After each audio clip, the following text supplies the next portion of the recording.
레위기 19장 9절에서 10절까지 제가 먼저 봉독합니다. 너희가 너희의 땅에서 곡식을 거둘 때에 너는 반 모퉁이까지 다 거두지 말고 내 떨어진 이삭도 줍지 말며 내 포도원의 열매를 다 따지 말며 내 포도원에 떨어진 열매도 줍지 말고 가난한 사람과 거류민을 위하여 버려두라. 나는 너희의 하나님 여호와이니라. 33절입니다. 33절에서 37절까지 제가 봉독합니다. 거류민이 너희의 땅에 거류하여 함께 있거든 너희는 그를 학대하지 말고 너희와 함께 있는 거류민을 너희 중에서 낳은 자같이 여기며 자기같이 사랑하라. 너희도 애굽 땅에서 거류민이 되었었느니라. 나는 너희의 하나님 여호와이니라. 너희는 재판할 때나 길이나 무게나 양을 잴 때 불의를 행하지 말고 공평한 저울과 공평한 추와 공평한 에바와 공평한 흰을 사용하라. 나는 너희를 인도하여 애굽 땅에서 나오게 한 너희의 하나님 여호와이니라. 너희는 내 모든 규례와 내 모든 법도를 지켜 행하라. 나는 여호와이니라. 아멘. 거룩한 삶은 하나님 사랑과 이웃 사랑이다 라는 주제를 가지고 오늘 19장에서 가난한 자를 배려하라는 말씀을 통해 하나님이 우리에게 무엇을 요구하셨는지 배우고 이제 다음 시간에는 21장으로 넘어가도록 하겠습니다. 공교롭게도 이 사랑이라는 주제를 가지고 오늘 오전과 오후에 이어서 같은 주제 설교를 하게 됐습니다만 두 설교를 여러분이 한 짝이다 이렇게 생각을 하고 이 사랑을 통한 하나님의 많은 은혜를 받기를 소원합니다. 19장을 크게 네 부분으로 나누면 9절에서 10절까지 약자를 위한 법, 그리고 마지막에 32절에서 37절까지 또 약자 보호와 공정한 상거래를 말씀하셨는데 19장을 보면 대부분 인권과 관련되어 있는 규례들을 보게 됩니다. 이웃을 사랑해라, 약자를 보호해라, 거짓된 행위를 버려라, 상거래를 할 때 남을 속이거나 불의한 일을 행하지 말아라. 또 재판을 행할 때에도 공정한 재판을 행하라. 이렇게 하나님께서 말씀하십니다. 특히 고아와 과부와 나그네, 이 나그네는 이방인을 말합니다. 고아와 과부와 이방인들은 경제적으로 안정되지 못한 환경에 있어서 이 약자들을 보호하고 사랑해야 할 것을 레위기에서만 아니고 구약 성경 전체에서 곳곳에서 하나님께서 명령하십니다. 그래서 레위기 19장을 어떤 성경학자는 10계명의 주석이다 이렇게 표현을 하기도 했는데요. 19장에서 지난 시간 메시지를 기억하면 됩니다. 가장 중요한 구절은 1절과 2절에 나오는 아노키 선언, 나는 여호와라, 나는 여호와라, 나는 하나님이라. 하나님께서 자기 이름을 선언하셨고 그 자기 이름을 선언하셨고 서명하신 1절, 2절이 제일 중요하다고 말씀드렸습니다. 이렇게 하나님께서 1절, 2절에서 나는 거룩한 여호와라 이렇게 자기 이름을 선포하신 후에 이어지는 첫 번째 말씀이 3절과 4절에 있는 내용인데 가장 중요한 핵심 계명들이 요약되어 있습니다. 3절과 4절을 보십시오. 부모를 공경하라. 5계명에 해당하지요. 안식일을 지키라. 4계명에 해당합니다. 나는 너희의 하나님 여호와이니라. 1계명에 해당합니다. 그리고 4절 끝에는 신상들을 부어 만들지 말아라. 이것은 2계명에 해당합니다. 이렇게 레위기 19장이 하나님께서 나는 만군의 여호와라 이렇게 말씀하신 후에 계명 중에서 가장 중요한 핵심되는 계명을 우리에게 말씀하셨다는 겁니다. 이 10계명의 본문인 출애굽기 20장을 보면 역시 같은 패턴으로 기록된 것을 볼 수가 있습니다. 그러니까 이 도표를 참조해 보시면 레위기 18장과 20장, 이 18장과 20장 사이에 19장의 1절 2절에 나는 만군의 여호와라 하나님께서 안옥히 선언을 하셨고 자기 이름을 서명하셨는데 이 19장을 중심으로 18장의 의식적 정결법과 20장의 윤리적 정결법을 말씀하시면서 너희도 거룩하라. 19장에 내가 거룩하니 너희도 거룩하라. 이렇게 하나님께서 말씀하신 것을 보게 됩니다. 이 부분을 조금 더 잘 이해하기 위해서 이 아래 도표를 이렇게 제가 앞에 밑에 도표를 보십시오. 그림을 보시면 가운데 원이 있는데 레위기 19장에 안옥히 선 하나님의 거룩을 말씀하시고 나머지 주제들은 이 19장에 기록된 그리고 18장에 기록된 20장에 기록된 우리를 향한 하나님의 요구, 명령, 너희도 나처럼 이렇게 거룩해라. 이런 생활에서 이렇게 거룩해라. 이런 부분에서 이렇게 거룩해라. 이것을 하나님께서 명령하신 것을 보면 모든 우리가 거룩해야 하는 중심에 기초에 뿌리에 하나님의 거룩하심이 있다라는 의미입니다. 다음 그림을 보시면 똑같은 그림인데 가운데 거룩이 있고 그 다음에 연한 초록색은 레위기 18장에서 20장까지 나오는 우리를 향한 하나님의 명령인데 이 구도를 좀 더 확장해서 바깥에 있는 원을 보십시오. 모세오경부터 해가지고 구약성경, 신약성경, 요한계시록까지 감싸고 있습니다. 무엇을 의미하느냐? 성경 66권의 중심도 뭐라고요? 하나님의 거룩. 성경 66권의 뿌리도 하나님의 거룩함에 있다라는 것을 나타냅니다. 자, 그렇다면 우리가 이 그림을 이해하면 해석과 적용을 쉽게 할 수 있습니다. 우리가 탐욕을 버려야 되잖아요. 탐욕을 왜 버려야 합니까? 탐욕을 왜 버려야 되죠? 우리 예수 믿는 사람은 하나님 말씀에 버리라고 했기 때문에 버려야 합니다. 라고 하면 그것은 율법이 됩니다. 왜 버려야 합니까? 하나님처럼 내가 거룩해야 하기 때문입니다. 라고 해야 복음이 됩니다. 이해되셨나요? 자, 그러면 여러분이 쉽게 대답할 수 있는 원수를 왜 미워하면 안 됩니까? 원수를 왜 미워하면 안 되지요? 계명이기 때문에 순종해야 됩니다. 라고 하면 뭐가 된다고요? 율법이 된단 말이죠. 그러나 내가 사랑의 하나님을 닮았기 때문입니다. 그렇게 하면 뭐가 된다고요? 사랑의 법이 됩니다.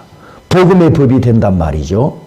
그래서 하나님께서 우리에게 의식적 정결, 그리고 윤리적 정결, 그리고 성경 66권을 통해서 이 세상을 살아갈 때 하나님께서 우리에게 거룩하라 명령하셨고 요구하셨는데 하나님의 말씀이니까 내가 할 수 없이 살지. 하나님의 명령이기 때문에 내가 참고 사는 거지. 하나님이 이렇게 말씀하셨으니까 내가 억지로 포기하는 거지. 그렇게 살면 뭐가 된다고요? 율법주의가 된단 말이죠. 율법주의. 하나님이 나를 사랑하셨기 때문에, 내가 하나님을 사랑하기 때문에 내 아버지 하나님의 말씀을, 명령을 즐겁게 순종하리라. 자원함으로 순종하리라. 이렇게 순종하고 살면 나는 사랑의 법에 충만한 하나님의 거룩한 형상을 닮은 성도로 살아가는 모습이 됩니다. 여러분, 이렇게 성경을 이해하고 실천하고 순종하시기 바랍니다. 자, 이것을 원리로 염두에 두고 이제 오늘은 이 19장에 많은 적용들이 있지만 특별히 이 가난한 자를 위한 하나님의 명령을 통해서 우리에게 주시는 말씀을 은혜 받기를 원합니다.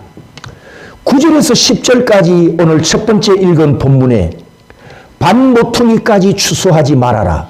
떨어진 곡식도 다시 주워 담지 말아라. 포도원 열매도 전부 따지 말고 남겨두라. 떨어진 열매도 다시 주워 담지 말아라.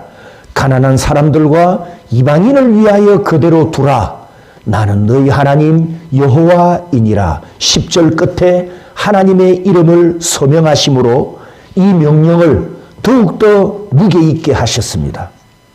그런데 여러분, 성경을 정독해 보면 가난한 자를 위하여 얼마만큼의 곡식을 남겨야 하는지 하나님께서 그 분량, 남겨야 할 분량을 구체적으로 말씀하지 않았습니다.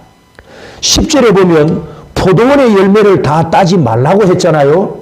그러면 얼마를 남겨두어야 하는지 이게 구체적으로 말씀된 게 없습니다.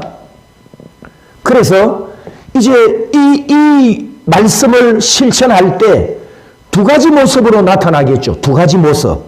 자, 가령 5개를 남겨야 하는 상황이라고 가정을 해봅시다.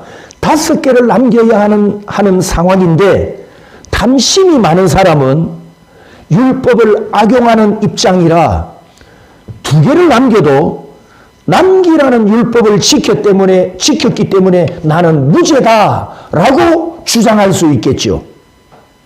그러면 반대로 5개만 남겨도 되지만 이 사람은 하나님의 사랑이 넘치는 사람이라 가난한 자를 위해서 8개를 남길 수도 있고 10개를 남길 수도 있단 말이죠. 그러면 이 두 사람, 두 종류를 가지고 어느 것이 율법주의이고 어느 것이 거룩한 법을 따르고 어느 것이 사랑의 법을 따르는 것인가? 여러분 어렵지 않게 이해가 되시죠? 하나님께서 우리에게 율법을 주실 때, 계명을 주실 때 문자에 기록된 대로 의무적으로 지켜라. 규정대로 규칙을 지켜라. 명령대로 지켜라. 하나님께서 우리에게 의무를 요구하신 것이 아니라 내가 너희들을 사랑함으로 계명을 선포했으니 내 구원을 받은 너희도 나를 사랑함으로 계명을 순종해라. 하나님께서 우리에게 율법을 주신, 계명을 주신 목적과 정신과 그 의미를 헤아리고 순종해야 그것이 하나님의 사랑을 실천하는 아름다운 모습입니다. 갈라디아 5장 14절의 현대인역을 보면 모든 율법은 내 이웃을 내 몸과 같이 사랑하라는 하나의 말씀으로 요약할 수 있습니다. 이렇게 번역을 해놓았습니다.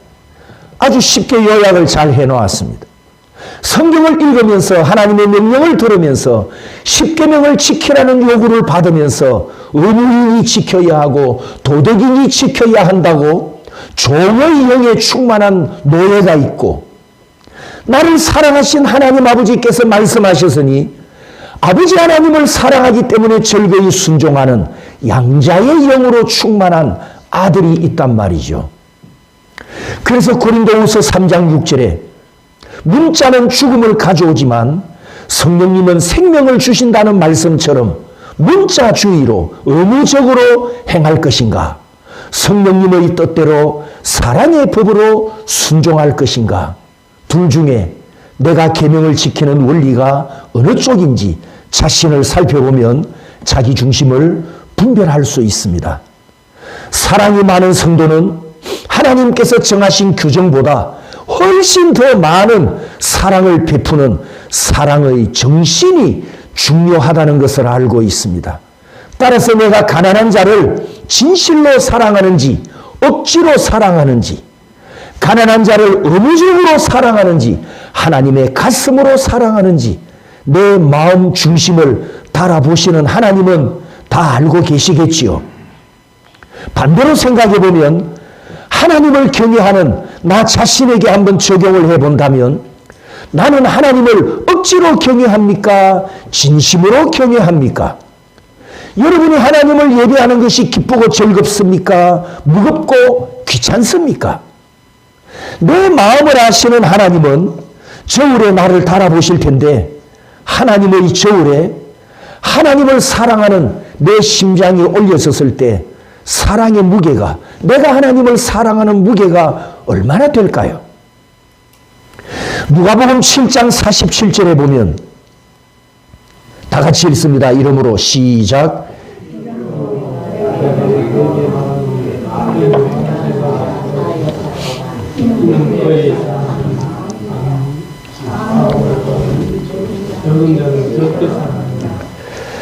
용서함을 받은 것이 적은 사람은 적게 사랑한다는 것을 반대로 하면 많은 용서를 받은 사람은 주님을 더 많이 사랑한다. 사랑의 공식을 예수님이 이렇게 말씀하셨지 않습니까? 내가 하나님을 경외하는데, 내가 하나님을 예배하는데 무겁고 귀찮고 의무적이고 억지로 하나님을 예배한다면 내가 하나님의 사랑과 은혜를 그만큼밖에 생각 못한다는 증거가 되잖아요. 내가 하나님을 사랑하고 하나님을 예배하고 하나님을 경외하는 것이 즐겁고 기쁘고 신나고 자원하고 하나님과 계속 함께하고 싶고 계속 묵상하고 기도하고 말씀 읽고 그렇게 내가 기쁨으로 살면 내가 하나님을 그만큼 사랑하고 내가 하나님께 받은 은혜와 하나님께 받은 사랑이 그만큼 분량 크다는 것을 증거하지 않습니까? 오늘 본문을 읽은 이 레위기 19장에 있는 말씀처럼 하나님께서 말씀하신 이 율법을 하나님의 사랑으로 아주 아름답게 실천한 모델이 되는 사람이 있습니다. 바로 룻기서에 나오는 주인공 상남자 보아스입니다. 룻기 2장 8절에서 16절까지 말씀을 보면 보아스의 추수밭에 하나님의 백성들의 공동체로 들어왔던 모압 이방 여인 룻이 이삭을 주우러 등장합니다. 친정을 버리고 시어머니를 따라서 여호와를 경외하는 신앙 공동체에 들어온 이방 여인의 소문이 이미 베들레헴 동네에 쫙 퍼져 있었거든요. 그녀 소문을 이미 듣고 있던 보아스가 이삭을 주우러 온 룻에게 12절에서 축복하는 말을 던집니다.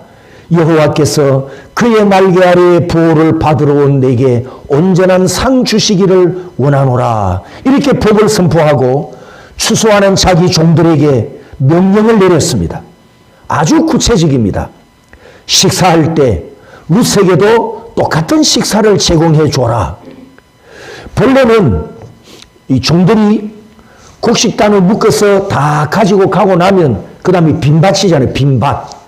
그 빈밭에 들어가서 떨어진 이삭을 주어야 하는데 보아스가 종들에게 뭐라고 말하냐 하면 곡식단 사이에 들어가서 이삭을 주어도 쫓아내지 말아라. 이런 규례가 없거든요. 이삭 줍는 법에. 그런데 보아스는 그렇게 허락을 합니다. 그리고 종들에게 또 뭐라고 말하냐 하면 16절을 보십시오. 그를 위하여, 따라서 합니다. 그를 위하여 곡식 다발에서 조금씩 뽑아 버려서 그에게 줍게 하고, 떨어진 이삭만 줍게 하는 것이 아니라 곡식 다발에서 일부러 뽑아가지고 던져줘라. 더 많은 곡식을 주어가도록 배려를 해 주어라. 도와주어라. 이렇게 사랑을 베풉니다. 여러분, 세상에 이렇게 마음씨 좋은 지주가 있습니까? 이 말씀과 보아스의 실천을 악덕 사장들, 악덕 기업주들이 보고 좀 배워야 합니다. 가난한 자와 경제적 약자를 무시하고 노동력을 착취하려는 악덕 사장들이 이 탐욕을 버리고 본받아야 한단 말이죠. 가난한 빈국에서 코리안 드림을 안고 한국에 들어와 일하고 있는 외국인 노동자들에게도 내국인과 똑같이 사람 대접을 하고 임금 떼먹지 말고 그들을 사랑하고 인권을 보장해 주어야 합니다. 그래서 보아스는 율법을, 하나님의 율법을 사랑의 법으로 실천한 가장 아름다운 모범을 보여주는 구약 성도였습니다. 율법에서 규정한 그 선을 넘어서서 또 계명에 한정된 분량을 넘어서는 풍성한 하나님의 사랑을 실천하는 아름다운 모습을 보여주었습니다. 바로 이 보아스가 살았던 그 모습이 오늘 우리도 하나님의 말씀을 지키고 하나님의 말씀을 순종할 때 그렇게 살아야 할 것을 보여줍니다. 이제 결론을 말씀드립니다. 하나님을 사랑하는 것과 가난한 자를 사랑하고 이웃을 내 몸같이 사랑하는 사랑이 모두 하나님의 거룩하심에서 나오는 것이니 풍성한 사랑이 되고 진실한 사랑이 됩니다. 사랑의 바탕에는 거룩함이 있고 오늘 제목 거룩한 삶의 핵심은 하나님의 사랑입니다. 사랑하는 성도 여러분, 우리는 본래 하나님 앞에서 거룩할 수 없는 죄인들이었습니다. 내 힘으로, 내 노력으로, 내 스스로 거룩해질 수 없는 죄인이었습니다.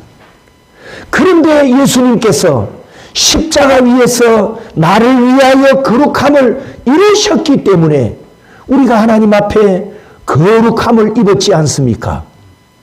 그러므로 예수님의 십자가는 우리에게 거룩을 이루어 주신 하나님의 사랑이었고 우리가 십자가를 통해서 하나님의 사랑을 받았기 때문에 이웃을 사랑할 수 있는 이 거룩한 율법을 우리도 성취하고 순종할 수 있습니다. 십자가 사랑으로 나를 끝까지 사랑하시기 때문에 나도 이웃을 사랑할 수 있는 사랑의 사람이 되었습니다. 하나님의 원수였던 이 죄인도 십자가 화목으로 사랑을 받았으니 십자가 사랑은 나도 내 원수를 사랑할 수 있는 능력이 됩니다. 그렇다면 나도 율법을 사랑으로 실천할 수 있고 계명도 사랑으로 순종할 수 있습니다. 성도 여러분, 할 수 있겠습니까? 내 힘으로는 못합니다. 여러분이 방금 대답을 안 하셨죠? 왜? 자기 힘으로 자신이 없으니까. 옳습니다. 맞습니다. 여러분 힘으로는 못합니다. 내 힘으로는 못합니다. 십자가 사랑의 원동력으로 할 수 있습니다. 그리고 내 안에 성령님께서 사랑을 계속해서 부어주시기 때문에 할 수 있음을 믿으십시오. 이제는 할 수 있겠습니까? 로마서 5장 5절에 이 소망은 우리를 낙심시키지 않습니다. 하나님께서 우리에게 주신 성령으로 인해 그분의 사랑을 우리 마음에 부어주셨기 때문입니다. 성령님은 내가 사랑의 열매를 맺도록 중보해 주시는 나의 보혜사이십니다. 성도 여러분, 율법을 율법적으로 지키려고 힘쓰고 애쓰지 마십시오. 하나님의 계명과 하나님의 말씀을 율법적으로 지키려고 힘쓰고 애쓰지 마십시오. 나의 힘과 의지를 내려놓고 성령님의 능력을 의지하여 하나님의 큰 사랑의 힘으로 사랑의 계명을 실천하십시오. 이것이 우리의 거룩함입니다. 오늘 메시지의 결론으로 주님께서 하신 말씀을 유의하시기 바랍니다. 아까 말씀드렸던 누가복음 7장 47절에 있는 말씀 따라서 합니다. 사함을 받은 일이 적은 자는 적게 사랑하느니라. 반대로 하면 사함을 받은 일이 많은 자는 많이 사랑하느니라. 자, 47절에 있는 이 복음은 우리에게 무엇을 요구합니까? 더 사랑해, 더 사랑해. 너는 더 많이 사랑해. 사랑해라고만 우리에게 요구하지 않습니다. 이 47절이 우리에게 가르쳐주는 하나님의 복음은 네가 하나님께 받은 사랑이 얼마나 큰가 먼저 헤아려 보아라. 네가 받은 사랑을 헤아려 보아라. 하나님이 너를 얼마나 많이 사랑하셨는지, 하나님이 너를 얼마나 크게 사랑하셨는지, 사도 바울이 에베소 교회에 보내는 편지에서 기도 제목을 말했던 것처럼 너희들이 하나님의 사랑을 알기를 원한다. 그 길이와 넓이와 깊이와 높이가 얼마나 크고 충만한지 알기를 원한다. 성도 여러분, 내가 하나님께 받은 사랑을 먼저 헤아려 보십시오. 그 분량이 얼마나 됩니까? 그 사랑만큼 하나님을 사랑하고 이웃을 사랑하라고 주님이 말씀하셨습니다. 큰 은혜를 받았고 갚을 수 없는 사랑을 받았다면 내 아버지 하나님을 그렇게 사랑하십시오. 이웃을 그렇게 사랑하십시오. 이웃을 내 몸같이 사랑할 때에도 감사함과 풍성함으로 사랑하여 내 아버지는 사랑의 하나님이심을 온전하게 드러내는 저와 여러분이 되시기를 주님의 이름으로 축복합니다. 아멘.